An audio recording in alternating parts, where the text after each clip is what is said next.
I grew up believing that there was a race, like Japanese, like Chinese, like the Hawaiian, like the Portuguese, like the Caucasian, as we call them in the category. Not Howley, we should have called them Howley. And I found out that's not true.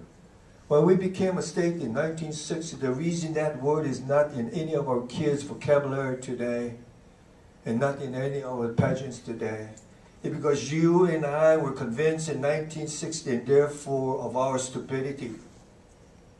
We were told by outsiders how dumb we are to have a category in our race of cosmopolitan, because there is no such race. And we did not stand up to those values that we identify as special to Hawaii. Do you know what cosmopolitan means? I'm going to massacre it, but I think that's close.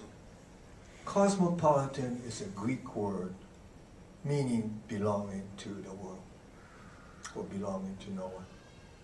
Just think of it. If we had today what we had in the 40s and the 50s, to be known as a cosmopolitan people, or people belonging to the world. Where in this world do we have a symbol of peace, of relationship of goodness, regardless of color or creed or character? And we had it here in Hawaii. And we bowed to the outside forces of what was right or wrong. I think it is our mission to identify those things which are special. And I think if you look back,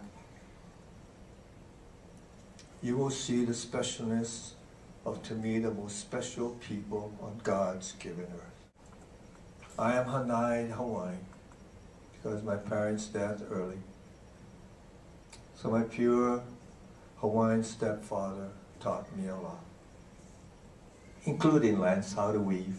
We had a lauhala business for about 15 years, so we weaved lauhala mats, purses, and baskets for a long time. And I remember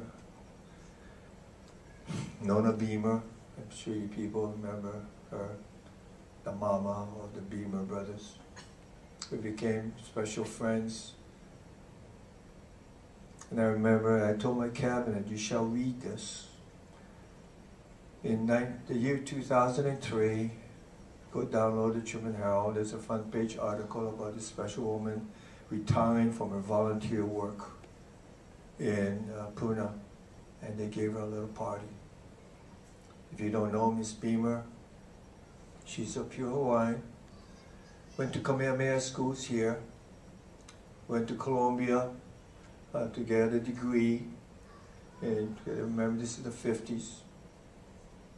Came back and taught at Kamehameha School again for 24 years, and retired, and then came to Big Island to teach Hawaiian cultural things as a volunteer. Well, what I'm referring to was that article in the Hawaii Tribune Herald, because they gave her a aloha party, mahalo nui loa. And she said in that front page, it was not until 10 years ago, so that would make it 1993, that I started to feel proud of being a Hawaiian. And before that, shame. And I told her cabinet, you will read this, and you will try to feel what this lady is saying of our injustice to mankind, not just Hawaiians. There isn't a person in here in this room, whether you're German or Russian, of English or Japanese or Chinese or Korean or whatever, that one time or the other in your heritage, that we of the rest of the world did not make you feel shame to be who you are. Here in Hawaii, as Mr. Yukamura said, why did we make a distinction that to be a good American, you had to forget everything about being Japanese, even the way you look. And we did this to the Russians and everybody else. And today, how many people are Muslims would say, I am a Muslim? I'm proud to be one, and I am of the nationality American, and proud to be one. I don't know why we do that, when I just said that all of us have been on the receiving end at one time or the other.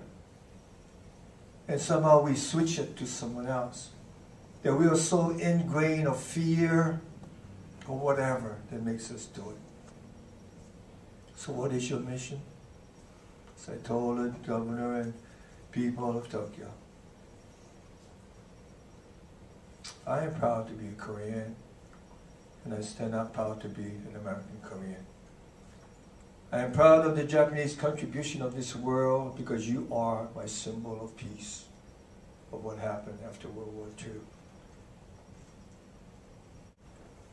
But for you, of the why, I know your task is difficult.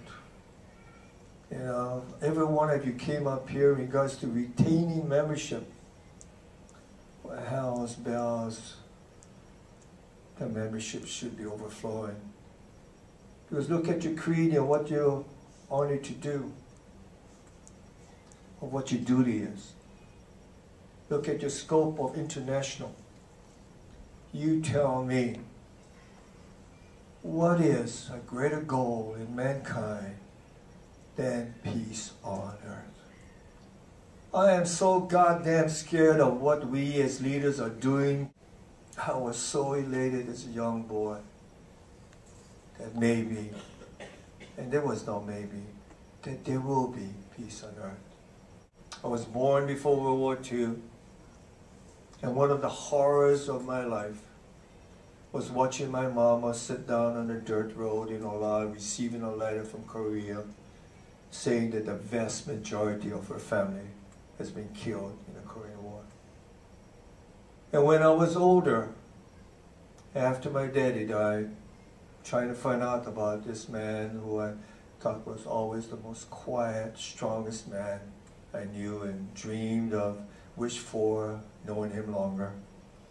Found out that the reason I grew up and all my brothers and sisters grew up without uncles, cousins, or aunts, or not knowing a single one of them, that on my daddy's side, 100% of his family was executed in the war. How dumb are we?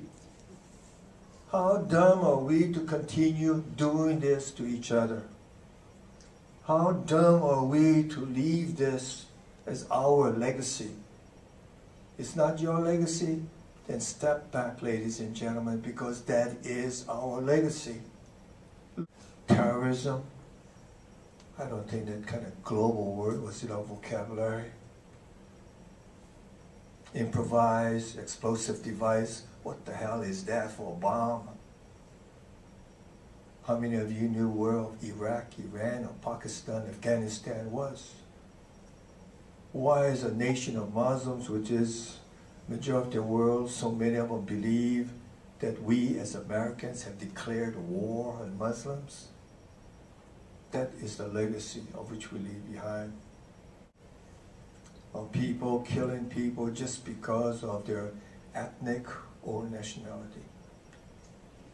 And so I will close with this to you, of your burden. You are of the wise men.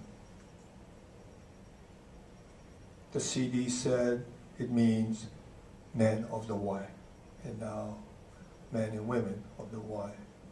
But what does the Y stand for? Of Christianity.